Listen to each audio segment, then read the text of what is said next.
ലൈംഗിക പീഡന പരാതിയിൽ മുകേഷിന്റെ അറസ്റ്റ് തടഞ്ഞ് കോടതി. അടുത്ത 5 ദിവസത്തേക്ക് അറസ്റ്റ് പാടില്ലെന്ന് എറണാകുളം ജില്ലാ സെഷൻസ് കോടതി.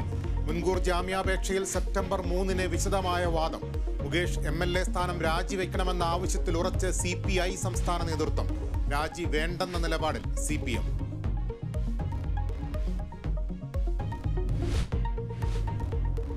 ബലാത്സംഗ പരാതിയിൽ സിദ്ദിഖിനെതിരെ നിർണായക തെളിവുകൾ. പരാതിയിൽ പറയുന്ന സമയം സിദ്ദിഖും നടിയും ഒരേ ഹോട്ടലിൽ ഉണ്ടായിരുന്നുവെന്ന് രേഖകൾ. തിരുവനന്തപുരം മാസ്കോട്ട് ഹോട്ടലിൽ നിന്ന് പോലീസ് തെളിവുകൾ ശേഖരിച്ചു. യുവ നടിയുടെ രഹസ്യമൊഴി രേഖപ്പെടുത്താൻ അന്വേഷണ സംഘം. ലൈംഗിക പീഡന കേസുകളിൽ കുരുങ്ങി പ്രമുഖ താരങ്ങൾ. കൊച്ചിയിലെ നടിയുടെ പരാതിയിൽ മുകേഷ്, ജയസൂര്യ, മണിയൻപിള്ള രാജു, ഇടവേള ബാബു എന്നിവർക്കെതിരെ കേസ്. താരങ്ങൾക്കെതിരെ ജാമ്യമില്ലാ വകുപ്പ് ചുമത്തി.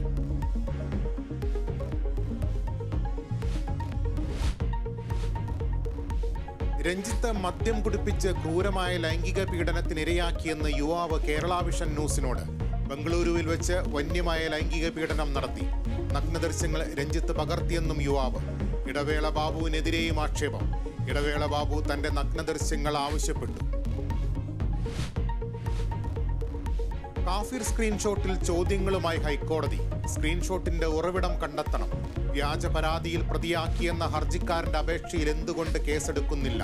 മൊഴികളിൽ പറയുന്ന ചിലരെ ചോദ്യം ചെയ്തതായി കാണുന്നില്ലെന്നും ചോദ്യം.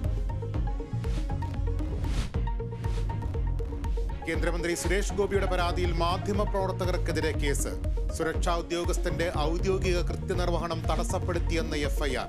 സുരേഷ് ഗോപിക്കെതിരായ പരാതിയിൽ അനിൽ അക്കരയുടെ മൊഴിയെടുത്തു. കേന്ദ്രമന്ത്രിക്കെതിരെ മാധ്യമപ്രവർത്തകരും പരാതി നൽകും. വടക്കൻ കേരളത്തിൽ മഴ ശക്തം. കോഴിക്കോട്, കണ്ണൂർ, കാസർഗോഡ് ജില്ലകളിൽ ഓറഞ്ച് അലർട്ട്. തിരുവനന്തപുരം, കൊല്ലം, ആലപ്പുഴ ഒഴികെയുള്ള ജില്ലകളിലും മഴ മുന്നറിയിപ്പ്.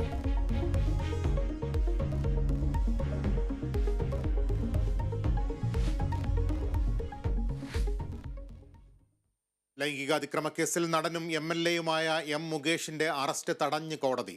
അടുത്ത 5 ദിവസത്തേക്ക് അറസ്റ്റ് പാടില്ലെന്ന് എറണാകുളം ജില്ലാ സെഷൻസ് കോടതി